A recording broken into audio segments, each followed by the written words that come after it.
All right. We're seeing the presenter view of the slides. Are you? Yeah. Okay. I need to flip it somehow, some way. Here, maybe. Did that do it? Okay, cool. Looks good. Awesome. And then I'm seeing people needing to be admitted. Is there anybody else on DOH side that can do that? I'm as doing well? that. Don't worry. You are? But Okay, awesome. You can Thank you can you. take care of what you need to take care of, and I'll make sure people are being let in. And if anyone has any tech issues, you can feel free to chat me, and I'll try to address this. Thank you. Okay, Yeah, thank no you problem. guys, everybody, for joining us. This is the bidder conference for the request for applications for the Woodlawn community. So we'll just go ahead and get started. The agenda, we're going to go ahead and DOH is going to go through and talk about the request for application. And then we also have two guest presenters. We have CIC to talk about the loan fund. And then we also have the Chicago Community Trust here to talk about their pre-development fund.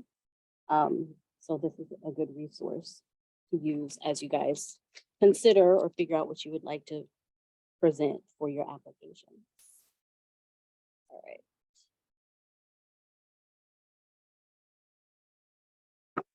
All right, so welcome. Gone through that part. We've got the overview, going through the request for applications. Community Investment Corporation will present, and then we will have the community trust. And this is being recorded. And if you guys have questions, please put them in the chat along the way. And then at the end, we'll go through a question and answer section or period. So from the city side, this is the team that's been working on what we have going for Woodlawn.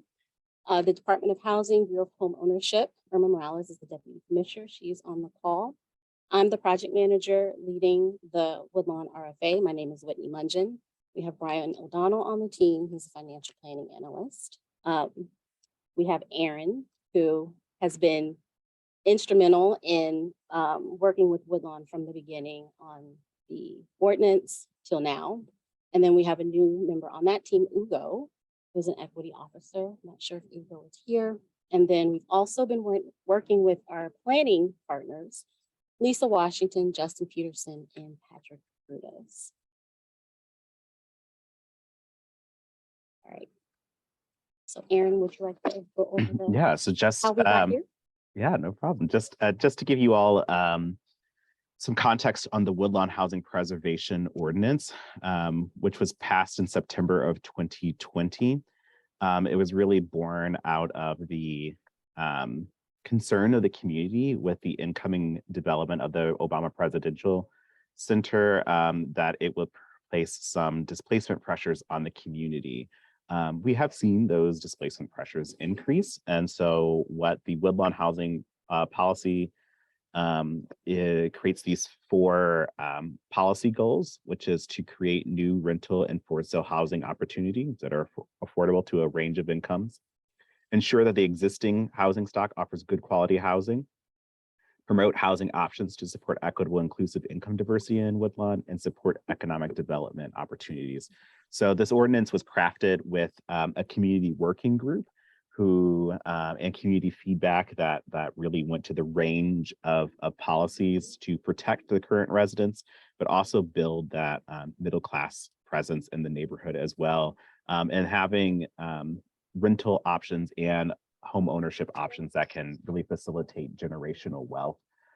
So we passed the ordinance, like I said, in September of 2020.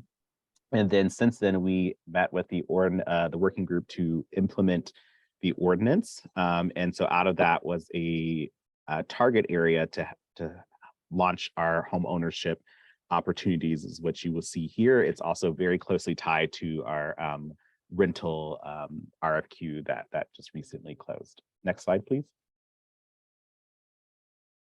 So here's kind of a timeline that I mentioned. So it passed in 2020 of September.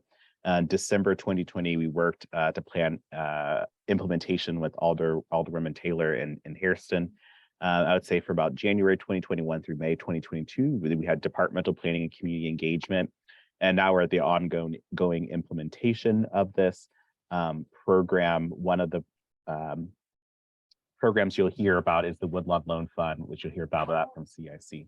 And then next slide, please. And so here we go is like the overview of programs in the ordinance. I won't go too deeply in the other programs, but I'll focus on some of the ones that are mentioned today. So one is the development on city-owned land. All city-owned land has some kind of affordability incentive on it. And so we have that any land sold for home ownership is through the City Lots for Working Families program, which is what we're here to talk about today. Tied to that is that we have the Building Neighborhoods and Affordable Homes, which Whitney will go into further, but we have purchase price assistance up to $60,000 for our homes constructed through the City Lots for Working Families program.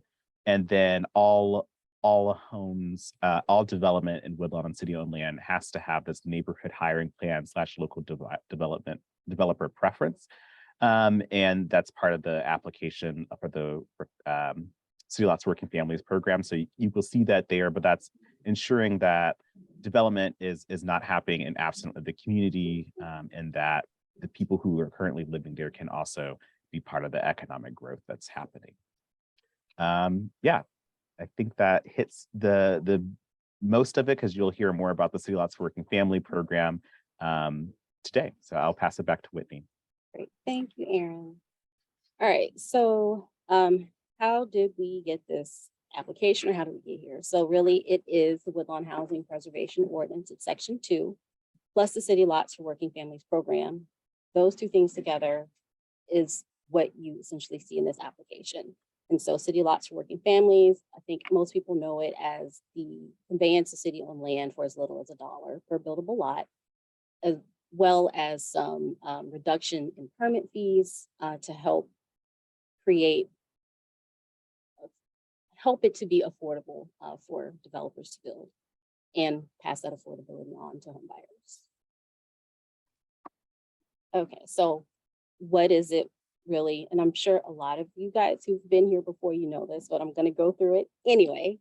So under Section 6 of the City Lots for Working Families program, no less than 8 and no more than 20 homes can be included in a proposal. And so typically we are thinking of this as a standard Chicago lot, so 125 by 25 lot, which you typically would get one single family home. Here in this illustration, I'm just trying to show or give you an idea of what this could really look like, right? Combined with what the affordability requirement is. So a minimum of 75% of the units created through the program must be priced at affordable for households at 120% AMI. And so we have several lots here and 2 different typologies on these lots. The ones in purple are the affordable units, the ones that don't have any colors, so blue. And then the white would be your 25% that would be market price in this illustration.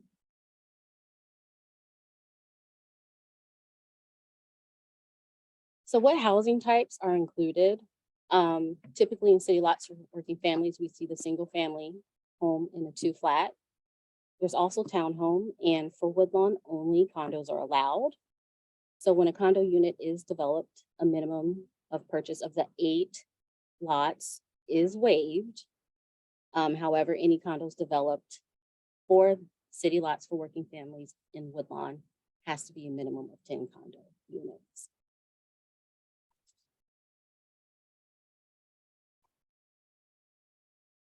The design requirements that we have for City Lots, and I'm just going to highlight, I think, the most important things here. So the minimum of 1,200 square feet, and that can include a finished basement. If it's a 2-unit building, that primary unit, so the owner's unit, needs to be 1,200 square feet. We typically are not, we're trying to see 2 to 3 bedrooms per unit. In a condo, it would have to be 2 bedrooms minimum per unit. Each unit or each home should have 1.5 bathrooms minimum. In a 2-unit building, that second unit could have 1 bathroom. And in a condo, we're going to want to see 1.5 bathrooms minimum.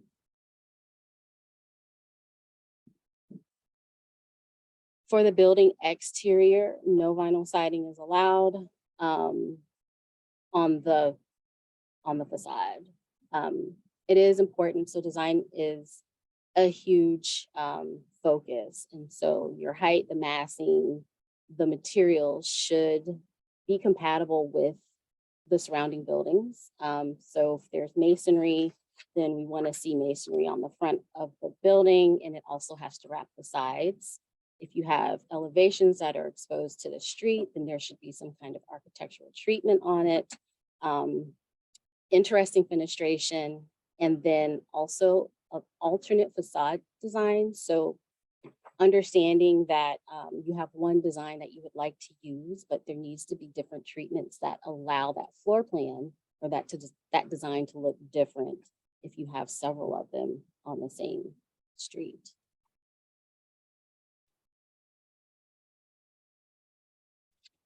Okay, so what is a neighborhood developer? Section 4A of the Woodlawn Ordinance is where I pulled this from, and this is what it means. So majority owned by one or more neighborhood residents whose management and daily business operations are controlled by one or more such neighborhood residents. What is a neighborhood resident? So that's any person who has a primary residence in Woodlawn over the last 12 months at the time the developer submits the application or the proposal. And then the second is a developer or a person who's completed one or more projects within the Woodlawn community area and whose principal business offices are located within the Woodlawn community.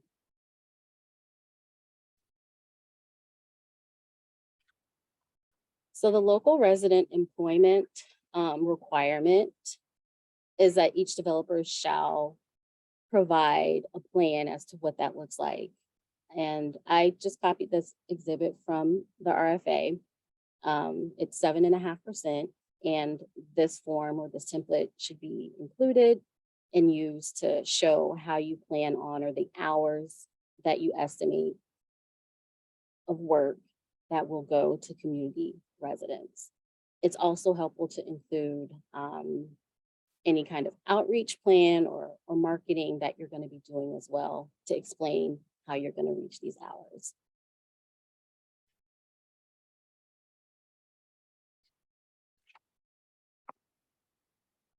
So there are some fees, or there is some help as far as the reduction in fees from the Department of Buildings. So the plan review fees, permit fees, and field inspection fees are paid in full for the first home of each type. When you get to the second home or each successive home of each type, those fees will be paid at 50%. So there's a little bit of a savings there. And this is not applicable to electrical permits.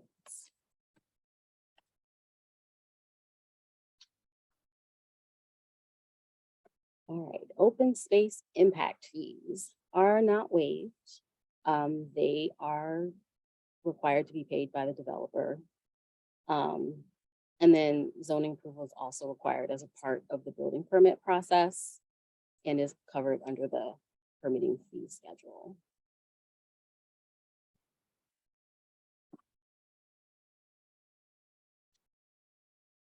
So Department of Water Management also waives some fees, but there are still things that you do have to purchase. So your connection fees, tap fees, inspection fees, and demolition fees. And then water liens against city lots are waived.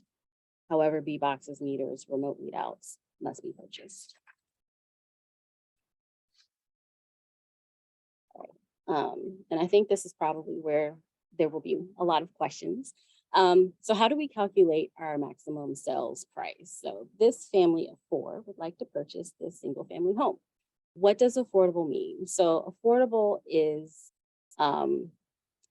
it's the amount. So first we're making an assumption that it's a 30-year fixed rate residential mortgage where a family will put 3% down. So they're mortgaging 97% of the purchase price.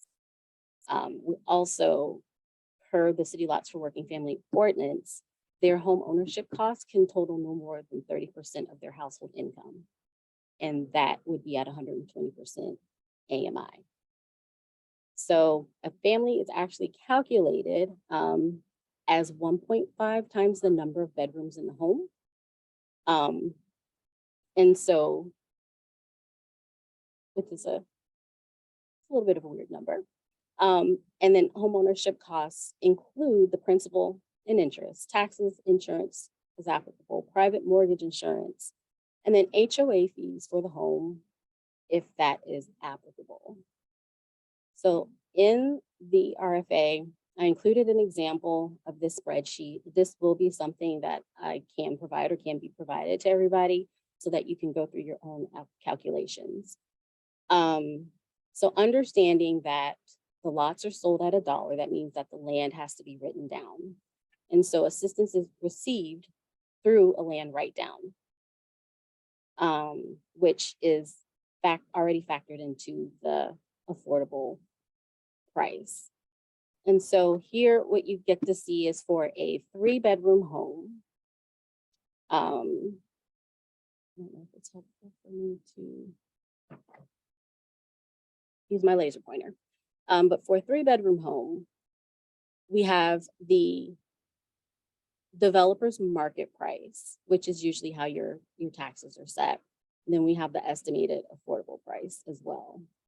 The affordable price on the bottom takes into consideration the principal, the interest, the taxes, insurance, and what that monthly payment would be at the 30%, and the maximum allowable income for 120% AMI for a family of 1.5 per 3 bedrooms, or for the 3 bedrooms, would be a maximum of $130,080. So, and then you can see what that calculation would be for a 4-bedroom as well. As far as the land write down, so this is based off of the value of the site or of the land. And so the land is written down up to $50,000, forgiven over 5 years, with 20% being forgiven each year. So anything over $50,000 is subject to repayment or recapture by the owner if they were to sell their home within the first 30 years.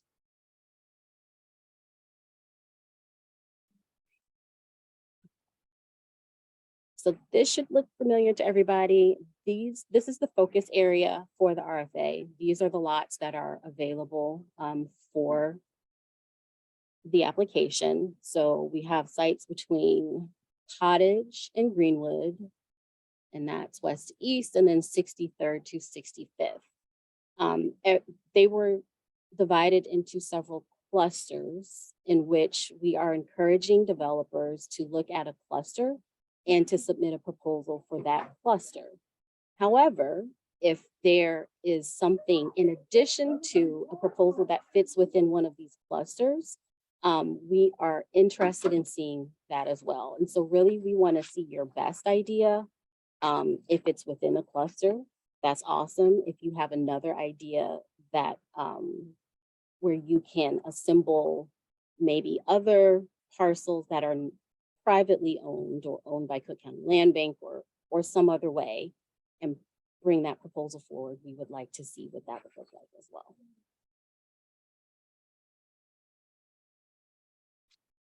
So this is the list of lots included just for reference, so you guys can really see how the clustering and the lots go together. All right, so submission criteria. There is a non-refundable $1,000 application fee. It is payable by cashier's check to the city of Chicago. This fee cannot be waived. Of course, any modifications to the application instructions will be communicated to developers in writing. The city, however, is not responsible for any failure to advise any prospective developer of any written changes. And some of this is our standard language. The department reserves the right to request and set a deadline for submission. So the submission is due October 14th by 4, due to me, and I'll go over that in just a second. Of course, we can ask for additional information if needed to better understand what your application is or to get any clarification. No application from any person, firm, or corporation in arrears or in default to the city of Chicago is allowed. And so we do have the economic disclosure form, or the EDS, that will be required for those who are qualified through the application process. So if you can submit your applications digitally, that is the preferred format. And so they would come to me. My name, whitney.mungen@cityofchicago.org. You can also mail a USB storage drive. If you want to email a link to a Dropbox or something like that, that is fine as well. If you are submitting via email, I just ask that you make sure in your subject, you call out that this is the City Lots for Working Family Woodlawn RFA and your development team, so I know who's submitting it. And so if your team is We Love Woodlawn, then add that to CLFW4 Woodlawn RFA in the title.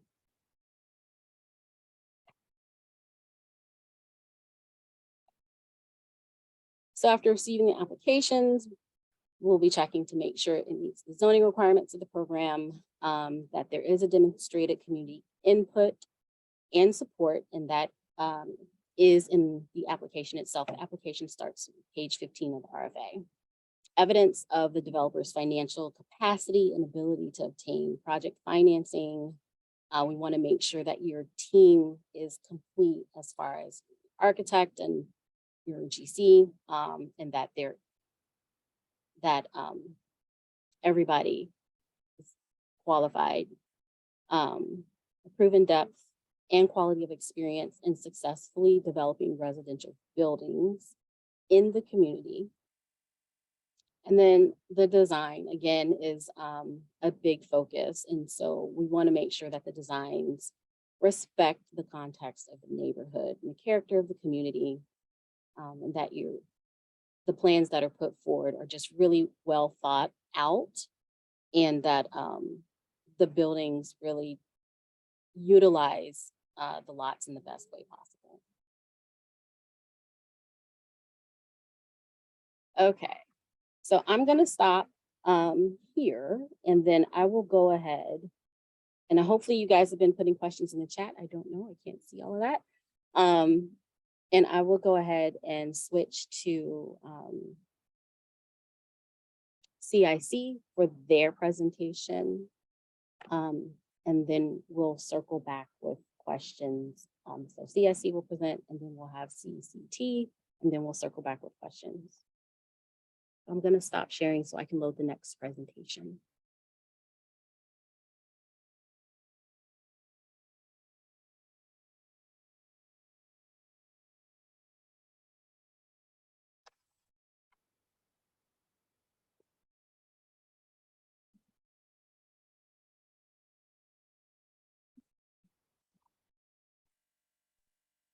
Oh, we wait on that. Can you hear me? Can you all hear me? All right, cool. Yep.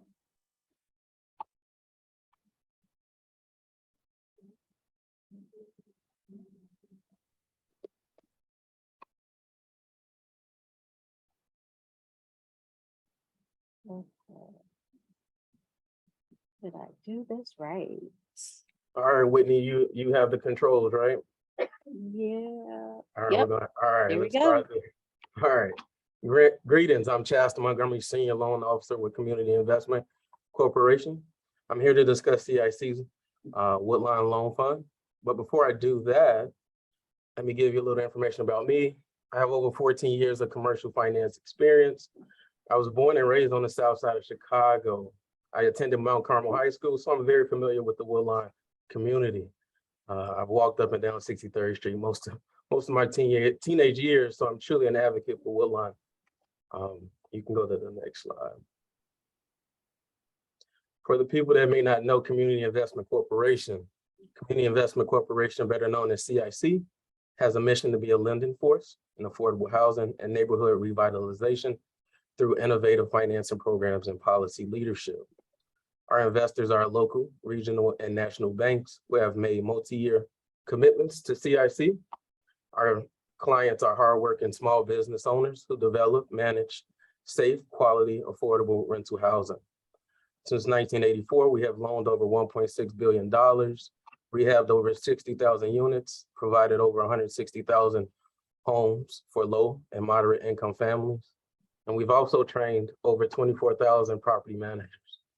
We are truly committed to our customers and the communities we lend in. You can go to the next slide. CIC's Woodlawn Construction Loan Fund is a low-cost construction fund for local developers to rehab or build new homes in Woodlawn. The Woodlawn Loan Fund offers two products for shovel-ready projects. Two products we offer are the single-family 1 to 4 for sale product and a multi-family rental product. You can go to the next slide.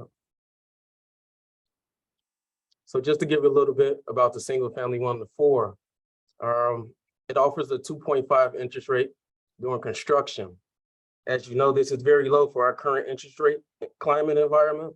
I just closed a construction loan that had an interest rate of prime plus 2. And we all know prime plus 2 is prime currently right now is 6.25. So at the start of construction, it was 8.25%. So this is a really advantageous product regarding low cost.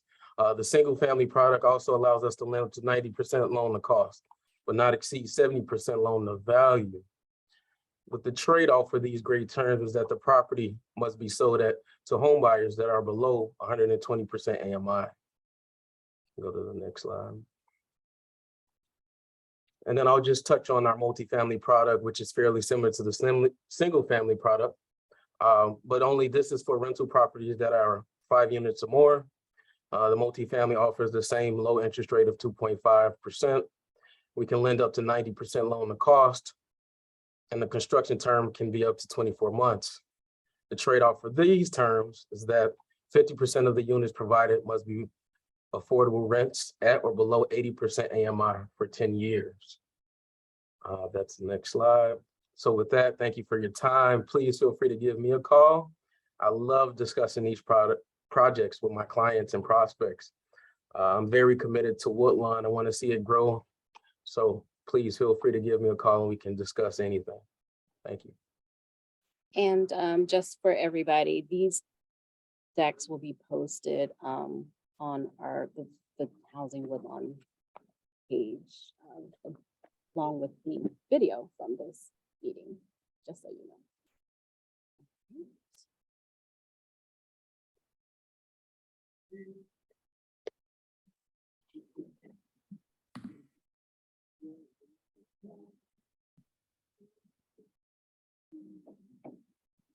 Now, Whitney, am I next? You are. And Wonderful, wonderful. Well, as Whitney pulls up that deck, I'll just say it's a delight to be with you. Happy Friday, folks. We made it.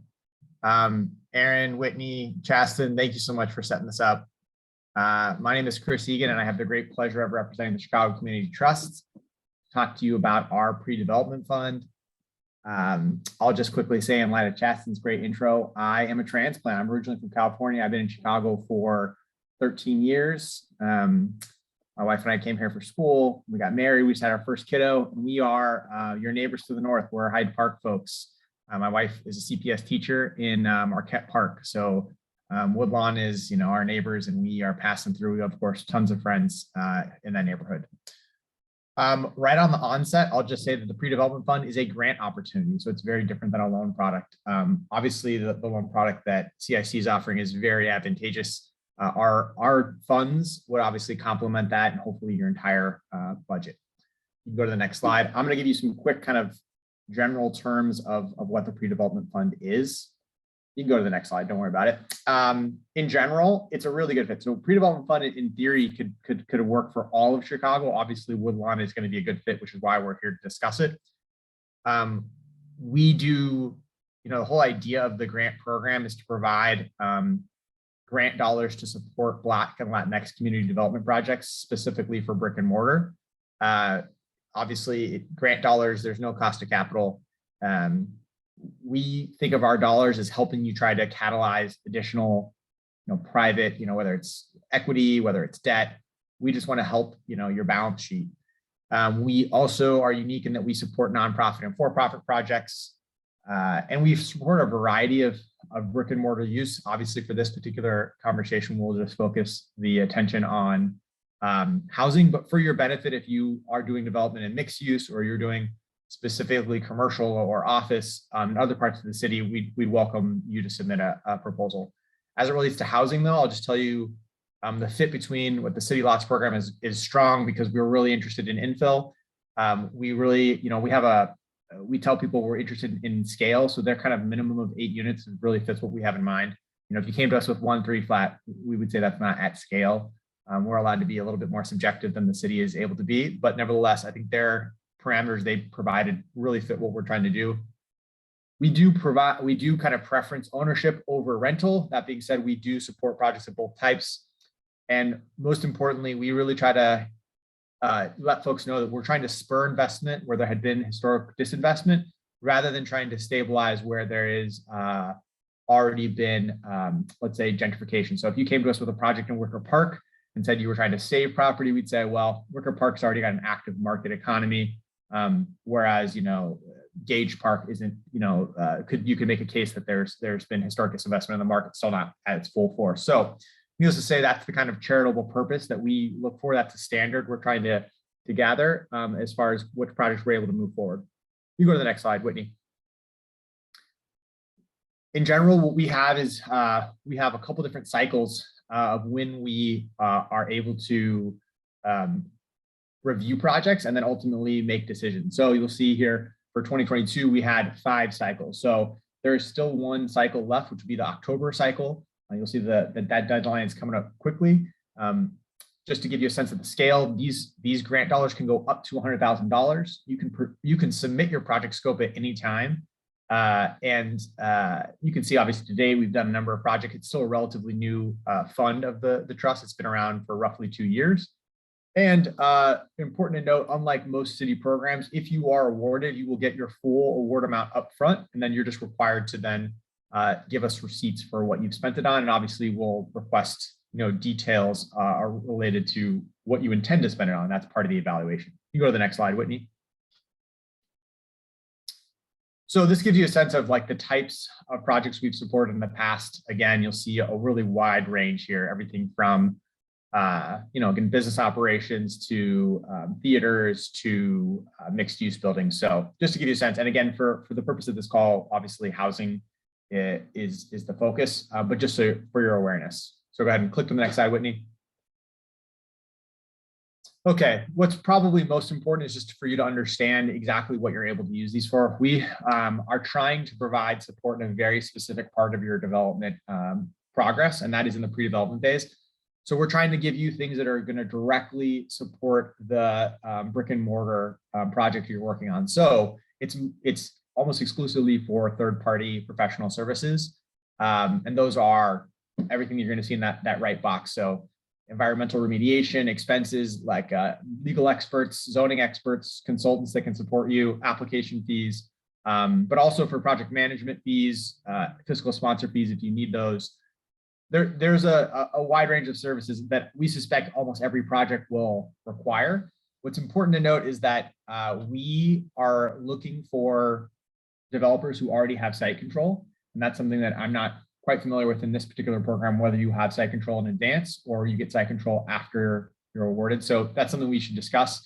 Nevertheless, when you have site control, we're saying, hey, use these funds to develop the property and advance it. And hopefully that helps you get to a construction loan to partner with someone like a CIC, right? So we think of our funds as complementing with whatever city program, whatever local grant program, and again, any other kind of partners you have that are investors. The important thing to note, though, for our development is that you want to have had these services. We're not looking for people who've already done this and then we're looking for reimbursement. We actually give you money up front and we want you to go spend it. So if you have the ability and resources to pay for those things, then we don't have as strong of a case for charitable purpose of why you would need this grant dollars. So note that it's important that we need to make sure the timing of when you're coming to us is appropriate. Like if you're about to open the doors and you're just looking for a grant and it's already built, that's probably too late. We want you to come, we want to think of our funds and our grant as some of the first dollars that come into your project. And then we, typically we see our projects receive pre-development support, and then later they secure their construction loan. So that's the sequence. That being said, we have a lot of flexibility, and we do recognize that every project's a little different. Go to the next slide, Whitney. I think it might be the end, but I can't recall. Okay, great. So again, just so you know, we're always looking as far as what's our assessment process when we decide who to support. Well, first and foremost, let me just say there's incredible projects all across the city. I'm continually impressed by the kind of emergence of strong developers that are emerging from communities. So it is a challenge. There's always more good projects than we have the budget to support. That being said, what makes a strong application? Well, we want to see that you have the kind of requisite skills and team, the best your ability. Is this project, are you going to be able to pull this project off? Do you have a line of sight into how you would finance? It's not that we need you to be fully financed. In fact, if you're fully financed, that would make you ineligible. We just want to say, hey, you have a sense of how you would finance this. And then lastly, are you aligned with the community? How can you demonstrate that you have a connection to community? Do you have letters of endorsement from community organizations, or just whomever you think is a relevant kind of endorser? And then lastly, tell us the story of why this project's important. In this case, infill housing is kind of self-explanatory, but still say, hey, there's been a lot of investment on 63rd Street, and we believe that building these homes will be self-reinforcing. It becomes amenities for these homeowners and also helps to support the businesses that are nearby, so on and so forth. We're to look at someone that could tell a story. Anyhow, if you have any questions, you can just go to Chicago Community Trust Pre-Development, you type that into Google, you will find a landing page that has all this information and more. It has FAQs. You actually apply right there. And it's a fairly simple process, but if you have follow-up questions, don't hesitate to reach out to me. And it's a delight to be with you. And that's, I think, all I got. I actually have a question for you, Chris. Please. If it's okay for me to start with questions. I welcome it. Yeah, for you and everyone. And so looking at your cycle timeline, right? Because we both have an October 14th date, so that's not going to work. February 25th is your next cycle date. Is that would be for 2023, correct? That's correct. Okay. And I do think that would be in alignment with what we are doing at the city. So just wanted to ask that question. So yeah. And as I kind of mentioned, the way that our the submittal works is you can go on our landing page and you can submit at any time. Those cycle dates are just based on when our financing team cuts checks. And they take basically December is a really tough time for philanthropies. They're trying to process paperwork. So we just don't cut too many checks, but we do have the ability to evaluate and provide notes back and forth. And if we believe there's a strong application, we can do a little bit of like what we call application coaching. So I tell people all the time, the project scope is kind of your foot in the door. We tell people, if you have an idea that you think is a fit, my recommendation to almost every applicant is just submit a project scope. Because at a minimum, that's what will get it reviewed. And that's where you can start to begin to get feedback from our team in the selection committee. Whitney, I have a couple questions that have come through the chat. Do you want me to raise up one of them? Sure. The first one is about mortgage interest rates, that the assumption seems to be 4.38%. Now that the interest rates are much higher, is there any additional support for developers or homeowners? So currently, so the calculation that we use per the ordinance is over a 10-year span, and that is per the ordinance, right? Understanding that where we are today, there is the purchase price assistance. However, the pricing is not being adjusted for current day rates because we have to go by the ordinance. All right, thank you. Next question that I have in the chat is, can you speak to parking requirements, either in the single family or with multiple units? I think I need a little bit more context on that. As far as, do you mean is Sure. parking required? Janice, or- do you feel, where are you? Janice, could you like unmute yourself and ask your question? Hi there. Yep, just wondering if there must be for, let's say, 1 to 4 units on a site, if there has to be parking on the property, or if street Sure. parking is okay, or if there, what's the requirement? So zoning really dictates that. Okay. And this is a conversation or a question that I'm gonna bring up before it's asked, because we have the ETOD that was recently passed for zoning. So there's new zoning that is in place currently that does affect parking. The ETOD ordinance actually reduces in many areas the required amount of parking. And so without having that in front of me, I can't speak to it exactly, right? Okay. But I would say that looking at the most current zoning ordinance should be able to answer that question Okay. as far as what's required. Now, there's a preference because affordable housing should be equitable, right? And so if your market rate house has a detached garage, the preference is for that equity to, it should be similar, the same.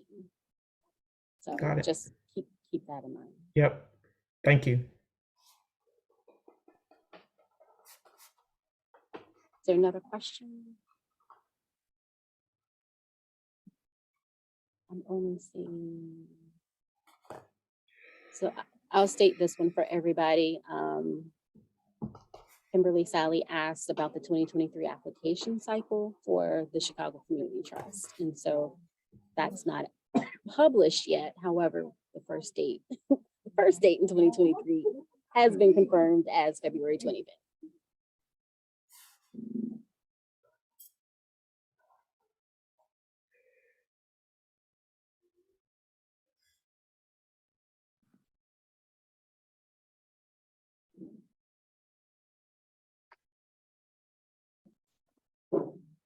Give you guys some more time to think about other questions.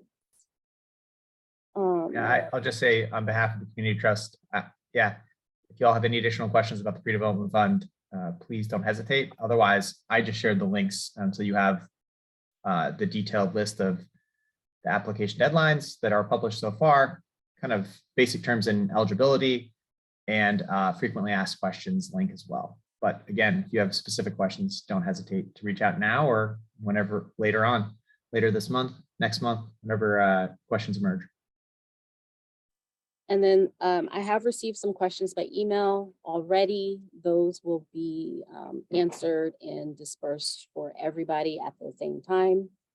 So you guys will get the answers to those questions. Some of them have to do really with understanding the clustering. What is the expectation there? And I thought there would be more questions on that, but maybe I explained it well enough as to how we would like to see your proposals and the list of lots.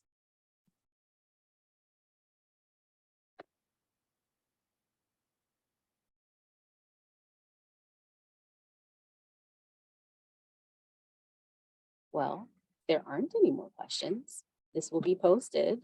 My email is whitney.mungen@cityofchicago.org. It is in the RFA itself, but I will also put it in the chat. You can reach out to me directly.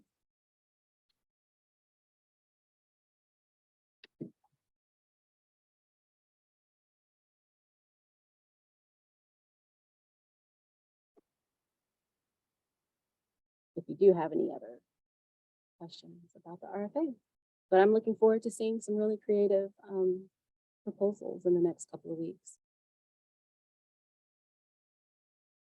All right. Thank you, guys. I'll let you guys have your time back. Thank you so much. Everyone right. have a good weekend. Have a good one. Thank you all. Friday.